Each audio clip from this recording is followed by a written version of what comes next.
రాజు తీర్పు చెప్తాడు, రే నువ్వు తాగుతున్నావు, వ్యవసాయం చేస్తావు, ఎలాగైపోతావు, అబద్ధాలతో ఎలాగైపోతావు, ఇది తీర్పు మీ చేతిలో, తీర్పు మీ చేతిలో తీర్పు ఉందండి, మీ చేతిలో తీర్పు ఉంది.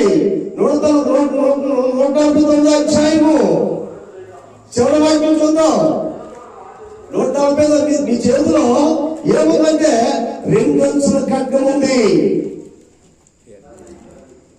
2 అంచుల ఖడ్గం ఉంది.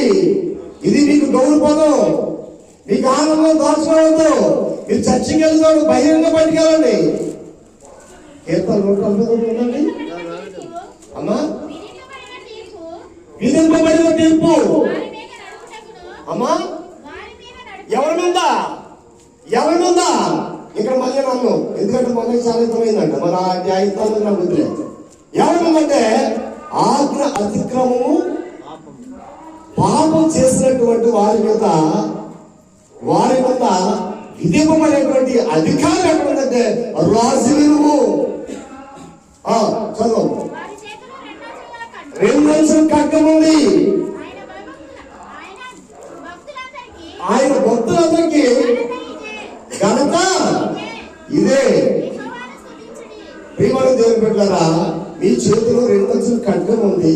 మీరు ఏ మాట అంటే ఆ మాట అమలైపోతున్న శక్తి ఉంది తెలుసా?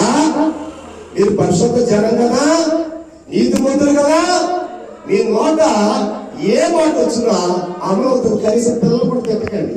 పిల్లలు అబద్ధాలు అంటే పిల్లలు తిట్టవద్దు. నీ భార్య నువ్వు కొడుతున్నావు అంటే దీనికి వేరే స్టోరీలు అండి. ఎందుకంటే నన్ను నేను కొట్టుకుంటే కథ తీసుకుని నన్ను కొట్టుకు రాసిందనగా, నా భార్య నన్ను కొడుతున్నట్ట, నా శరీరం నేనే కొట్టుకున్నానంట రాసిందనగా. ఇవన్నీ నమ్మాలి, తప్పదు. ఎందుకంటే వాక్యము ఆయన ఏం చెప్తున్నాడు అది మనం నమ్మక తప్పదు.